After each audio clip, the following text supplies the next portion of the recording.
Coucou, devenez le boss de votre vie, c'est ce que je vous propose sur ma chaîne Éveil spirituel pour tous, dédiée à l'élévation des consciences ainsi qu'à votre éveil spirituel. Vous êtes mes éveillés préférés et aujourd'hui je réponds à une question d'une auditrice que j'ai trouvée très intéressante. En fait, il y a plusieurs questions en une et c'est suite à la vidéo que j'ai faite sur Sommes-nous information récemment. Donc, en fait, je vais vous lire les questions. La première chose qu'elle se demandait, c'est si les pensées ou nos pensées venaient de notre fait ou ça venait d'ailleurs. Mais je l'ajoute à la deuxième question parce que finalement, tout est lié. Et la deuxième, c'est concernant les animaux. Elle dit que les animaux qui ne pensent pas comme nous, l'information qui circule chez eux et qui fait que leur réalité est différente. Donc, pourquoi attirent-ils des événements parfois dramatiques alors qu'ils vivent tranquillement sans attirer à eux quoi que ce soit?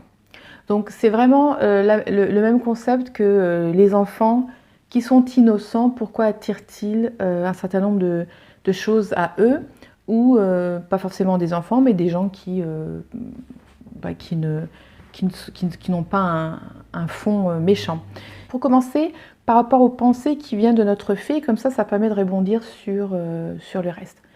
Donc, les pensées ne sont pas de notre fait. Et, alors bien entendu, je vous donne mon avis personnel. Nous avons tous des avis différents. Mais la raison pour laquelle je dis que nos pensées ne sont pas les nôtres, et que je passe beaucoup de temps à le dire, mais dans les méditations et les cours que je fais en ligne, notamment sur Insight Timer, c'est que, justement, comme nous sommes pure information, nous sommes information, donc c'était le pourquoi de la dernière vidéo, nous sommes information, et donc les pensées sont de l'information aussi. Et les pensées qu'on a ont un rapport avec toutes les choses que l'on a apprises. Mais les choses qu'on a apprises ou qu'on a en nous vient de cette vie depuis qu'on est né, mais ça vient aussi d'avant, à travers l'ADN, à travers la conscience qui a voyagé et a expérimenté bien des choses dont on n'est absolument pas au courant. Et c'est ce qui se réfère aux vies passées / parallèles. Notre ADN et donc, notre ADN, la conscience et tout ce qu'on rajoute comme information depuis qu'on est né. Donc, la réalité matérielle, qui comprend la réalité humaine, est une information qui évolue et qui amplifie. Il y en a de plus en plus d'informations.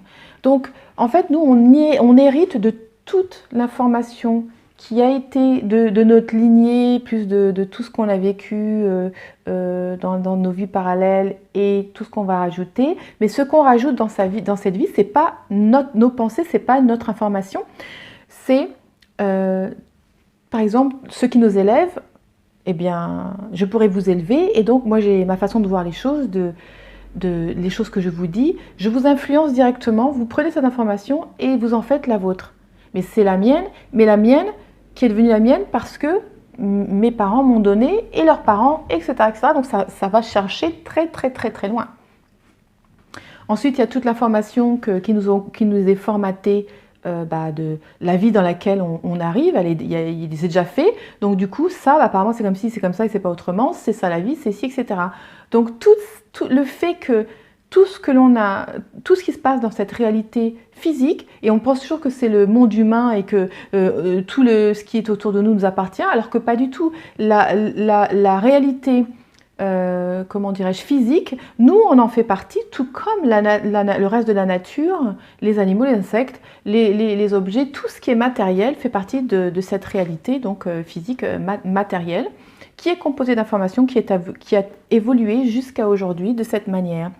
Et la manière dont on évolue au niveau de cette réalité humaine, c'est à travers la conscience collective. Donc toutes les idées qui sont passées qui se passent de mère en fille et de père en fils depuis le début de l'humanité, et qui évoluent, en fait, ça devient des mœurs, ça devient la culture, ça devient des choses imposées, des trucs qu'on ne pense pas que c'est imposé, c'est comme ça, on ne se pose pas de questions. Donc nous, cette information que l'on a, ça nous fait faire certaines choses et pas d'autres. Donc c'est complètement conditionné, mais on ne s'en rend pas compte. C'est pour ça que j'ai parlé on est dans un labyrinthe. J'ai fait une vidéo sur l'image du labyrinthe. On ne sait pas qu'on est dans un labyrinthe et on pense qu'on prend ses propres décisions alors que où on va est vraiment déterminé par la conscience collective dont on fait partie. Donc c'est pour ça que la réalité dans laquelle nous vivons, donc elle est construite de manière individuelle et collective, et c'est pour ça que on ne peut pas faire grand chose si on n'aime pas notre réalité, comment dirais-je, si on n'aime pas notre réalité parce que elle a été créée de manière co-créée de manière collective. Donc on ne peut pas changer des choses qui sont créées parce qu'en fait ce qu'il faut c'est qu'un effet de masse, de changement de conscience, de déclic pour changer. Et c'est ce qui se passe quand il y a un changement de mœurs petit à petit. Les conditions des femmes, la condition des esclaves avant, la condition de... bref, des enfants, je veux dire, avant, ils étaient vraiment très maltraités, ils devaient obéir, on les battait, enfin, plein de choses. Et petit à petit, ça, c'est pas encore ça qui est ça, mais quand même, il y a beaucoup de changements. Les mœurs changent, c'est ça les mœurs. C'est la conscience collective qui progresse vers une autre ligne temporelle. Et alors que ce soit en bien ou en mal, hein, clairement, les changements, c'est pas que positif, les changements, c'est aussi malheureusement négatif. D'ailleurs, c'est pour ça que quand il y a des idées arrêtées en masse, on pense que parce que la plupart des gens pensent ça, ça veut dire que c'est vrai, alors que pas du tout. Sinon, l'esclavage, ça n'a jamais été OK. Et pourtant, c'était tout à fait OK avant. Et même les gens, c'est quoi le problème ? Tu pouvais pas leur faire des morts que ce n'est pas normal qu'un être humain soit un esclave. Mais parce qu'ils ne voyaient pas les choses comme ça, comment ça, un être humain, c'est pas l'être humain, alors que ça se voit. Mais à ce moment-là, c'était vraiment... Donc vous auriez pu avoir un dialogue de sourds complet parce que la personne vraiment ne comprendrait pas pourquoi c'est un problème, parce que c'était comme ça et pas autrement. Donc les choses évoluent, il y a des gens qui doivent lancer et qui se font tuer quelquefois, souvent même, surtout dans certains pays où on ne peut pas ouvrir sa bouche. Mais c'est le fait que des gens meurent, ça fait ouvrir, ça fait mettre notre conscience sur un problème et certains réfléchissent et en ajoutent, etc., etc. Ça s'amplifie et on peut changer les choses comme cela. Donc pour changer les choses, on est obligé c'est de manière collective, mais comme le collectif c'est une masse, ça passe par nous individuellement et de se dire, moi je dois faire suffisamment mon boulot de faire le changement dans les changements qu'il faut suivant mes valeurs, puisqu'on est tous différents, additionner avec tous les gens qui vont penser la même chose que moi, pour qu'à un moment donné, il y ait un changement et que les mœurs changent. Ça veut dire qu'on ne peut pas changer les choses instantanément. Ça prend beaucoup de temps, voire des générations, voire des dizaines de générations, ça dépend de quoi on parle, mais vous voyez bien dans le passé, ça prend du temps. Le temps que ça touche toutes ces âmes, quoi. Et ensuite, il y a aussi l'éducation. Eh bien, si, par exemple, j'éduque encore comme avant, donc si c'est beaucoup, du coup, voilà, on ne progresse pas vraiment un petit peu, mais ça, c'est un petit peu plus lâche, un petit peu plus lâche, un petit peu, et à un moment donné, il y a des grands changements, des bouleversements. Ça s'est fait petit à petit en douceur. Donc, j'avais besoin de dire tout ça pour dire que nous co-créons cette réalité humaine et cette réalité tout court. Nous la co-créons et nous sommes complètement interconnectés, mais pas que entre nous, êtres humains, entre tout ce qui se passe, tout ce que vous pouvez voir et tout ce que vous pouvez imaginer. Les animaux inclus. Et c'est pour ça que c'est important de savoir que ce que nous créons, quand nous créons des mauvaises choses, des mauvaises habitudes, des mauvais trucs de culture, quand on crée, vous savez, quand dans les médias ils mettent des mauvaises idées, genre les femmes elles doivent ressembler à des prostituées presque pour pouvoir être cool, genre se montrer complètement nues. Et donc là alors qu'on essaie de reprendre notre pouvoir en tant que femme, là c'est très mauvais et c'est rentré dans la culture. Donc les jeunes, passe beaucoup par les jeunes parce que c'est là qu'il y a le formatage, il commence dès qu'on est né et c'est là le plus puissant, c'est justement les premières années. Alors, donc du coup après, ça devient normal et qu'il faille être nu pour pouvoir attirer l'homme ou pour pouvoir être validé ou quoi que ce soit. Donc ça, ce sont des phénomènes de culture qui sont très graves parce que ça donne ça aggrave des situations. C'est juste un exemple. Et donc quelquefois, c'est dans le bon sens, vous voyez. Donc nous co-créons cette réalité. l'effet de masse qui est constitué d'individus comme nous. Donc à chaque fois qu'on vote, on fait quelque chose, on vote. Quand on achète quelque chose qu'il ne faut pas, on vote. Quand on dit quelque chose qu'il ne faut pas, on vote à quelqu'un. On influence très très facilement par la parole, par l'action, à tous les moments. Et il y a aussi les parents et les institutions, dont la religion, qui formatent énormément de croire que nous sommes séparés et que Dieu c'est quelque chose à l'extérieur, que c'est même un être humain, alors que tout est en nous. C'est nous qui avons le pouvoir de changer et on ne peut pas justement attendre qu'il y ait quelque chose extérieur qui fasse le boulot. Donc les animaux, ils en pâtissent, vous avez bien compris. Parce que ce qui se passe, c'est la Terre, voilà, on détruit beaucoup d'animaux, etc. D'ailleurs, on les élève pour les détruire, donc je pense que c'est le problème de se dire comment on a pu en arriver de consommer autant de quoi que ce soit qu'on en arrive à élever des milliards d'animaux pour en tuer des milliards chaque année. Et vous voyez bien que avant, c'était très loin d'être le cas parce que la consommation n'était pas aussi grande. Il y avait un respect de l'animal, même s'il était tué pour être mangé. C'était vraiment très très différent. Et maintenant, il y a des mouvements qui ont été créés à cause de cette folie de tout augmente exponentiellement. Donc c'est pour ça que ça devient complètement taré. Et c'est pour ça que nous avons ce devoir en tant qu'individus de changer les choses. On ne peut pas aller s'énerver. Il y en a qui sont peut-être faits pour s'énerver, à dire les choses à l'extérieur. Mais à part se choper une maladie ou un cancer, parce qu'on ne peut pas changer les gens comme ça, parce que c'est un effet de masse. Et un par un, vous voyez, on est des milliards. Donc en fait, ce que l'on doit faire, c'est, de préférence, c'est de montrer l'exemple, d'avoir une vie où on ne va pas privilégier de manger la viande, voire pas du tout. On va faire ci, ça, etc. Et donc, plus on est à faire un certain nombre de choses comme ça, plus on fait avancer les choses. Les animaux, malheureusement, pâtissent de notre manque total d'intelligence et du fait que nous sommes censés être intelligents. Mais voyez, on ne l'utilise pas à bon escient, on est bien d'accord. Et aussi, nous sommes coupés complètement de notre vraie nature et on pense qu'on est complètement séparé de la nature, qu'on est mieux qu'eux, etc. Alors qu'on est tout à fait partie de cette nature. On n'est pas opposé où il y a nous et la nature. Nous sommes la nature. Nous sommes exactement comme les animaux, les insectes. Vous voyez que les choses se produisent de manière similaire. Nous sommes part de cette réalité complète de ce monde. Donc, nous sommes normalement faits pour être un macro-organisme, mais nous sommes en fait devenus un virus qui se propage de plus en plus rapidement, comme vous pouvez le constater. Donc, les animaux, ils en pâtissent. Les animaux ne savent pas qu'ils meurent, ne savent pas qu'ils sont, qu'ils existent. Ils existent juste, donc ils ne savent pas, ils ne posent pas. Donc les animaux, ils ont comment dirais-je, c'est pour ça qu'ils ont une intelligence inférieure à nous, dans le sens où ils ne se posent pas toutes les questions, ce n'est pas élaboré comme nous. Malheureusement, et heureusement en même temps pour eux, parce que pourquoi nous sommes si malheureux et nous sommes de plus en plus détraqués psychologiquement, c'est parce que nous sommes incapables de vivre au moment et nous sommes de plus en plus envahis de pensées que nous ne contrôlons pas, qui ne sont pas les nôtres.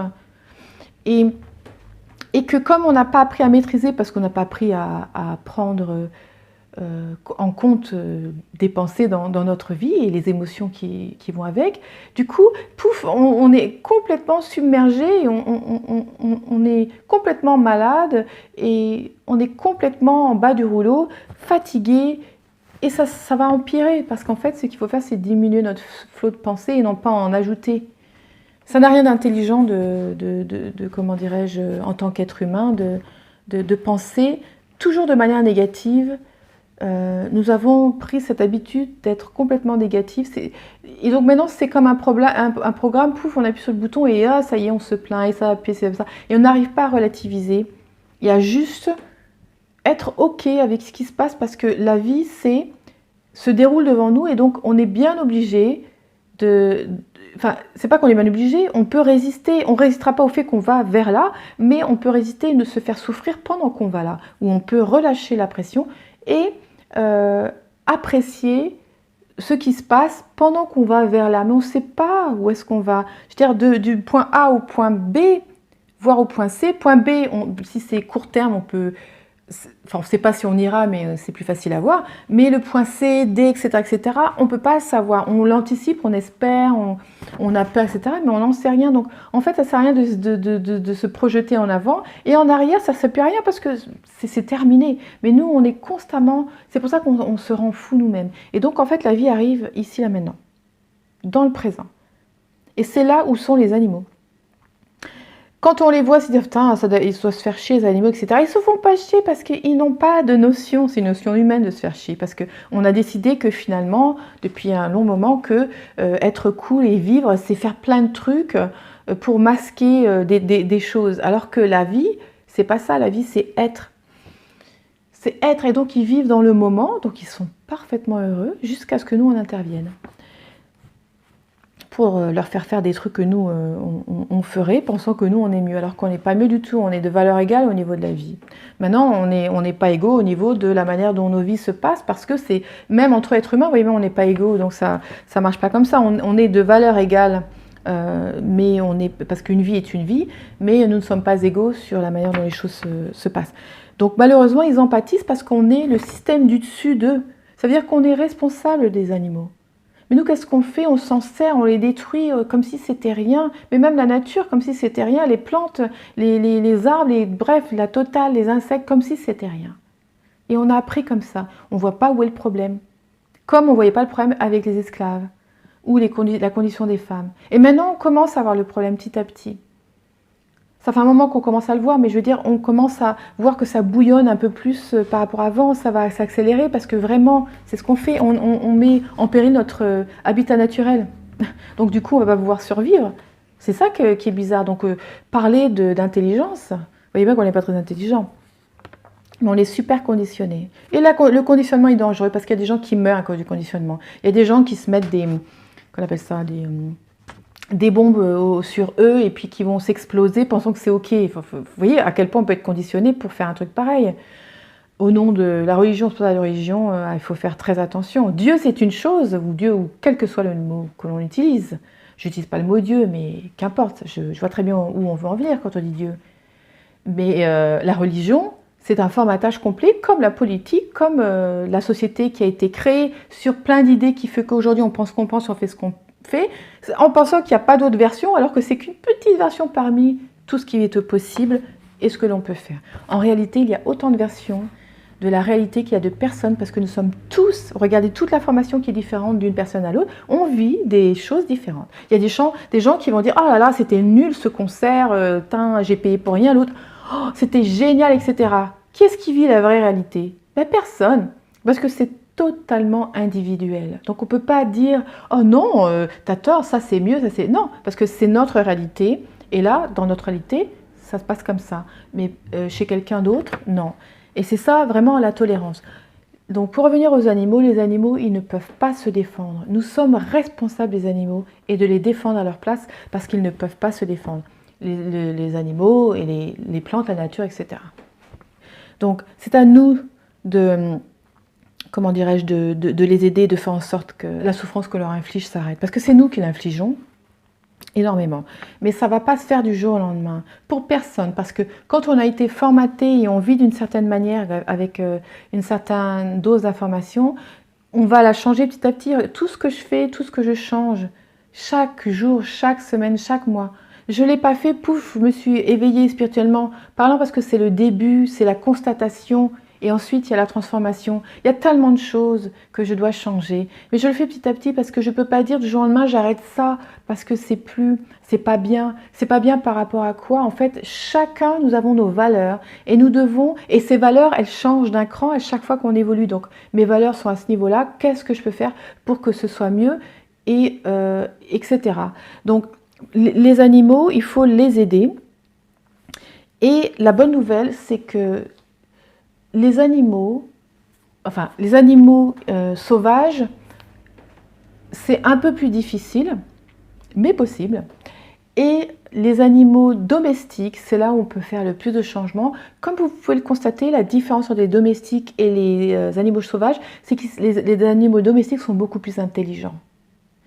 Ils ont trouvé des moyens de... Enfin, nous avons dû trouver des moyens de nous comprendre, de nous exprimer. Moi, je sais que j'ai un chat, enfin, je veux dire, c'est mes parents, mais qu'importe, c'est ma sœur, à poil. Et donc, j'adore étudier ces différents petits langages, donc sous forme de sons, qui sont vachement différents et qui veulent dire quelque chose. Et c'est de plus en plus élaboré, elle parle beaucoup en fait. Et donc, c'est comme ça que on entre en relation avec son animal. Et à notre contact, ces animaux ont cette opportunité de grandir et d'évoluer. Parce que c'est la seule manière vraiment qu'ils ont, parce qu'en fait, ils ont peu de possibilités d'évoluer s'ils sont tout seuls, donc les animaux sauvages, mais en contact avec nous qui avons une intelligence plus élevée. Enfin, franchement, à chaque fois, j'ai pas envie de dire qu'on est intelligent, parce que regardez le monde, est-ce que vraiment on est intelligent? Bon, c'est sûr qu'on crée beaucoup de choses positives, mais on détruit aussi, c'est pour ça qu'il faut apprendre à contrôler cette intelligence en réalité. Mais je vais dire un niveau de conscience supérieur, donc on peut faire des pensées plus élaborées, etc., etc. Et donc on peut prendre des décisions pour eux, dans leur bien.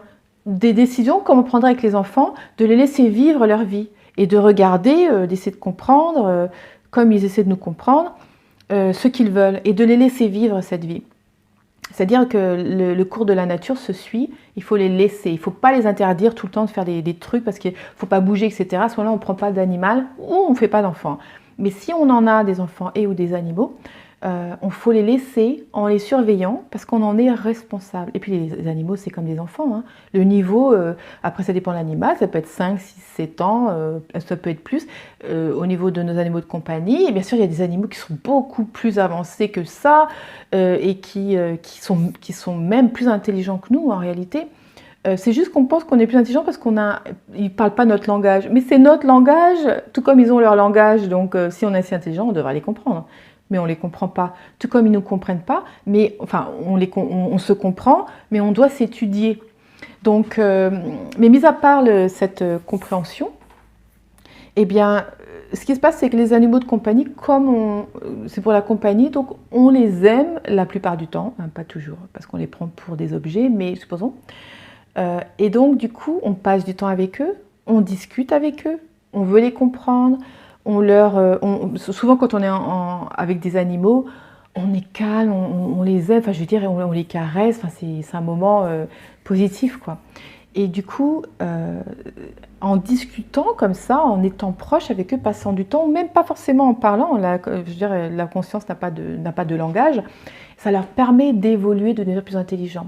Et donc, les animaux sauvages aussi, parce que au niveau conscience collective, eux aussi, ils deviennent plus intelligents. De plus en plus d'animaux sauvages viennent vers l'homme en sachant savoir vers qui venir, hein, bien entendu.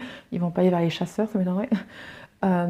Donc, petit à petit, vous voyez, on augmente les animaux pauvres de compagnie et les animaux sauvages et tout le reste. Voilà.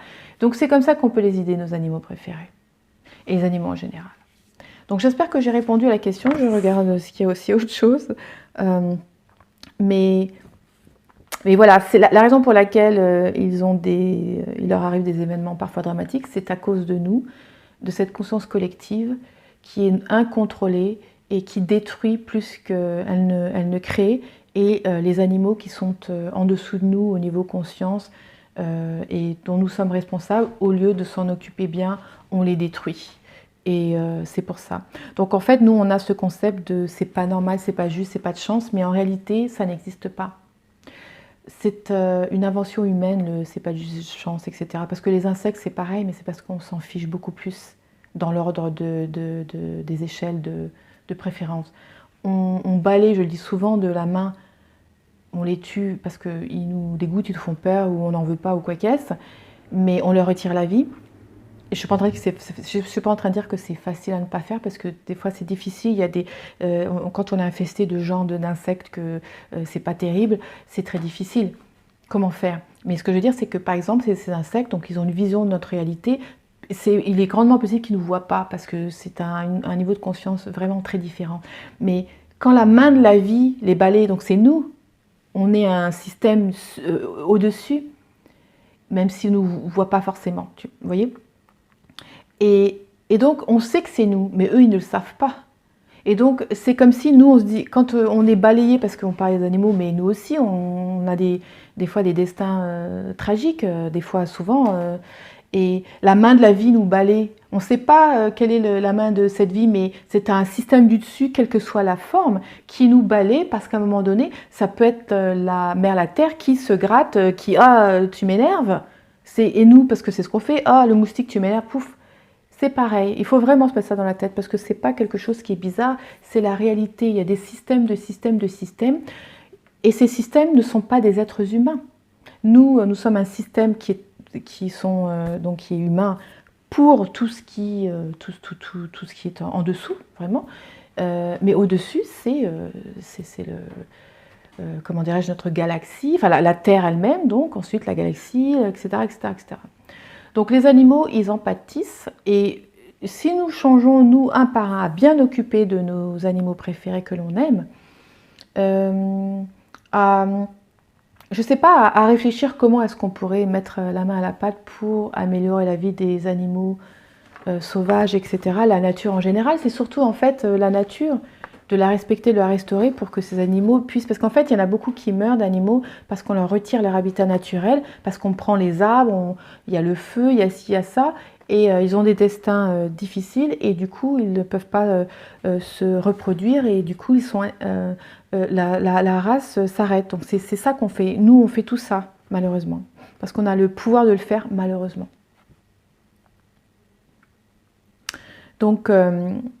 aidons nos petits animaux et surtout, sachons que nos pensées, on doit les contrôler pour faire du bien avec, donc de savoir réfléchir et à faire du bien à eux, à nous, à tout en général, au lieu de faire des choses, on ne se rend pas compte qu'on fait du mal, mais on a un impact très très important. Chaque mot que l'on dit à quelqu'un peut changer va changer le cours de sa vie. Ça peut être un peu, mais ça peut être énorme. C'est pour ça que dans l'enfance, on est très traumatisé parce que les parents, et surtout avant, les choses changent, disaient des choses terribles parce qu'il fallait obéir, il fallait ci. Et du coup, on a pris ça pour argent comptant et ça flingue énormément de gens, moi y compris. Et après, il y a beaucoup de gens qui n'arrivent pas à passer au-delà. Moi, j'ai réussi à passer de au-delà, avec mon éveil spirituel, mais ce n'est pas toujours le cas. Alors, nos vies sont fusillées, on fusille celles des autres, de nos enfants et de leurs enfants, etc., ou toutes les personnes à qui on parle. Il faudrait réfléchir 10 fois avant de décaler un mot à quelqu'un, c'est difficile. Il faut vraiment se dire que on ne peut pas ne pas parler. Alors véhiculons des idées positives pour les autres et pour la nature, pour les animaux, pour être sûr de ne pas influencer de manière négative, puisqu'on ne peut pas ne pas influencer. C'est ce que j'essaie de faire ici sur cette chaîne, et je ne souhaite pas vous influencer négativement, je ne souhaite pas forcément vous influencer tout court, mais en même temps, je pense que je me suis donné le rôle de donner une information pour le bien de l'humanité en général et que vous n'êtes pas là pour faire ce que je dis, juste écouter mon expérience qui s'en passe parce que c'est ma réalité, c'est pas la vôtre. Mais en même temps, moi, qu'est-ce qui m'a permis d'évoluer, c'est d'avoir été attirée par d'autres gens, des enseignements, des vidéos, des livres, etc. Donc des pensées d'autres gens qui m'aident à réfléchir et à prendre ce qui me convient. Donc il n'y a aucun mal à être influencé si l'influenceur va dans une direction positive pour l'humanité de manière générale. Enfin, quand je dis l'humanité, je ne suis pas en train de dire que je sauve le monde une fois de plus, mais dans le sens, ça peut être juste dans ma communauté ou même dans votre famille tout court, ça suffit. Mais puisqu'on influence, disons des choses sensées, réfléchissons avant de parler, surtout aux enfants. J'espère que cette vidéo vous a plu et que j'ai répondu à la question de mon auditrice. Et je vous dis à très très bientôt. Comme d'habitude, n'oubliez pas de mettre un pouce vers le haut car ça aide énormément la chaîne, de vous abonner si ce n'est pas fait. Je ferai plus de vidéos comme celle-ci. et de mettre un commentaire pour me dire eh bien, ce que vous en pensez. Je vous fais un gros bisou, je vous dis à bientôt et en attendant, n'oubliez pas, vous êtes le corps, l'esprit et la conscience. Bisous. Vous avez toujours rêvé de prendre en charge votre vie et d'être libre? Alors abonnez-vous à ma chaîne car je prépare tous les outils nécessaires pour que vous puissiez devenir le boss de votre vie. Je sors une vidéo tous les week-ends.